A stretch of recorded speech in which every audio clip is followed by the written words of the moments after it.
Students, I am your computer teacher and I want to know how are you.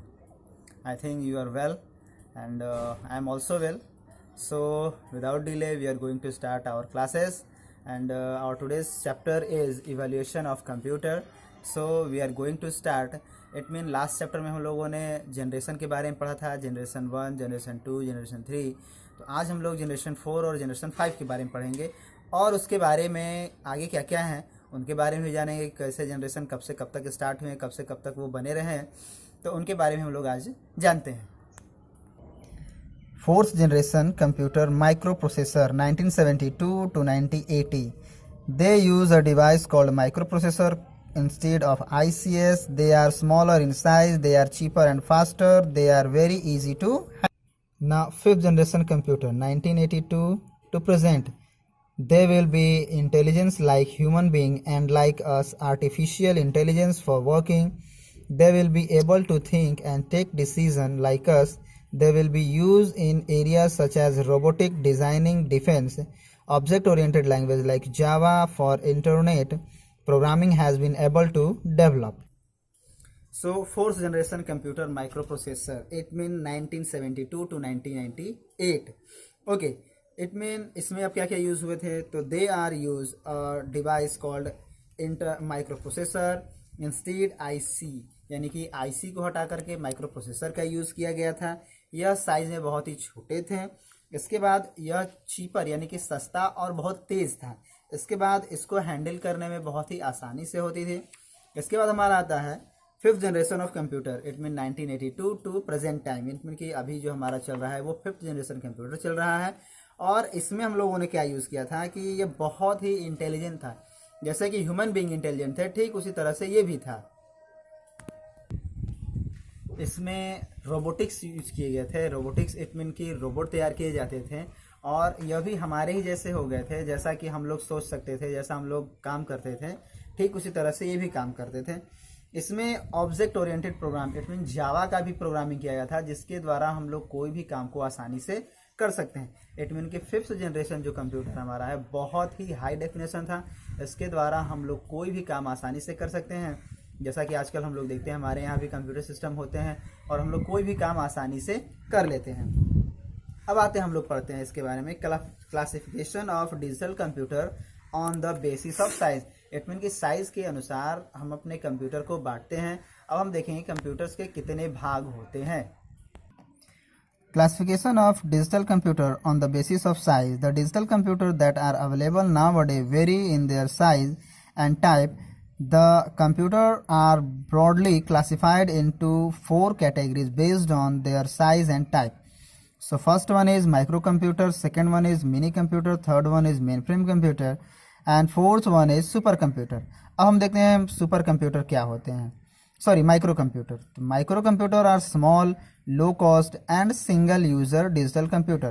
They are consist of CPU, input unit, output unit, storage unit and the software. IBM PC based on a Pentium microprocessor and Apple Macintosh are some example of microcomputer. Microcomputer include desktop computer, notebook computer or laptop, tablet computer, handheld computer, smartphones and notebooks. Now, अब हम आते हैं mini computer. Mini computer are digital computer generally use multi user system. Micro computer are mainly use as small और migrate search, operate business and scientific application. They have high processing speed and high storage capacity than the microcomputer. Mini computer can support 420 users seamlessly. The user can access the mini computer through the PC's terminal. Example Digital Alpha Sun Ultra. So you can see that mini computers figures. Now mainframe computer. Mainframe computer are multi-user, multi-programming and high-performance computer. They operate to a very high speed. They have very large storage capacity and can handle the workload of many users. Mainframe computers are large and powerful system generally used in centralized database computer with large storage capacities and very high speed of processing and known as mainframe computer. They support a large number of terminals for users. So you can see that mainframe computers figure. Supercomputers are faster and the most expensive machines. They have high processing speed as compared to other computer. The speed of supercomputer is generally measured in flops, floating point operation per second. Some of the faster supercomputer can perform trillions of calculation per second. तो अभी हम लोगों ने देखा 4 तरह के computers होते हैं, mini computer, micro computer, mainframe computer and super computer.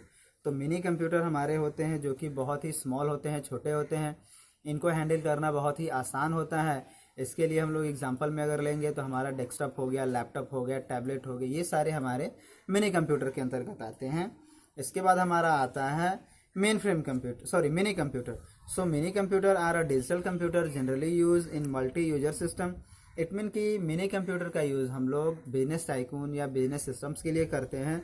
इसके यूज़ करने के लिए बहुत सारे इट मीन कि एक साथ हम कई सिस्टम को यूज़ कर सकते हैं।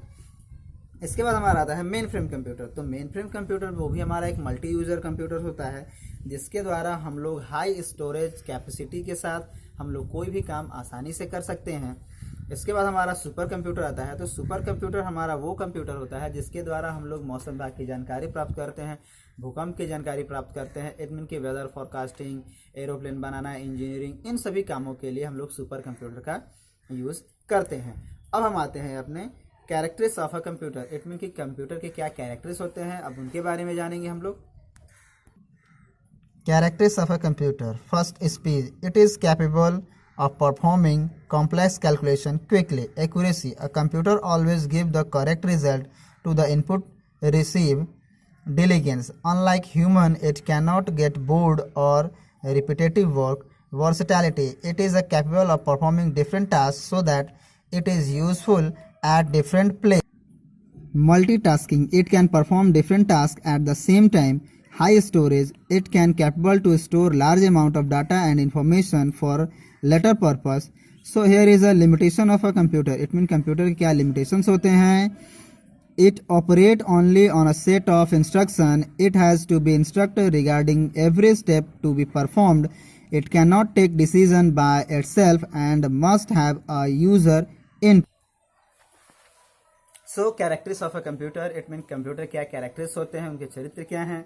तो पहला स्पीड। इट मीन कि कंप्यूटर के काम करने की जो स्पीड होती है बहुत ही तेज होती है। इसके बाद आता है एक्यूरेसी। एक्यूरेसी मतलब होता है शुद्धता।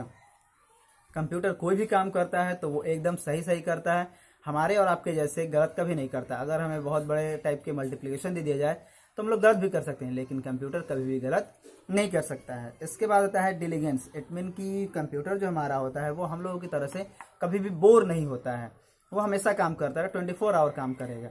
इसके बाद आता है वर्सेटैलिटी। इट मीन कि वर्सेटैलिटी मीन्स होता है कि काम करें कि हर जगह वो काम होता है, जैसे बैंक, रेलवे स्टेशन हुआ, स्कूल्स हो गए, कॉलेज हो गए, यानी कि वो एक ही कंप्यूटर होते हैं और हर जगह काम होते हैं।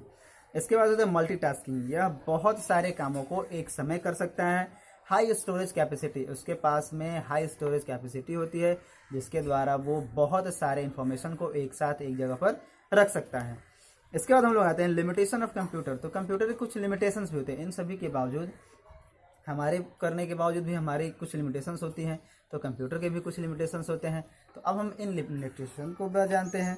तो अब लिमिटेशंस क्या होते हैं। It operate only a set of instruction. It mean कि यह केवल वही काम कर सकता है जो हम लोगों ने इन्फॉर्मेशन या कोई इंस्ट्रक्शन इसको दी हुई है।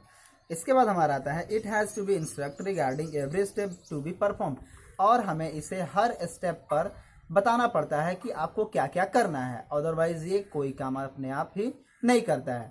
इसके बाद आता है it can not take decision by itself. It mean कि इसके पास वो क्षमता नहीं होती है कि वो खुद से ही अपने आप से डिसीजन ले सकें। तो आज का ये क्लास हमारा ख़त्म होता है, तो अगले क्लास में हम लोग मिलेंगे। तब तक के लिए धन्यवाद।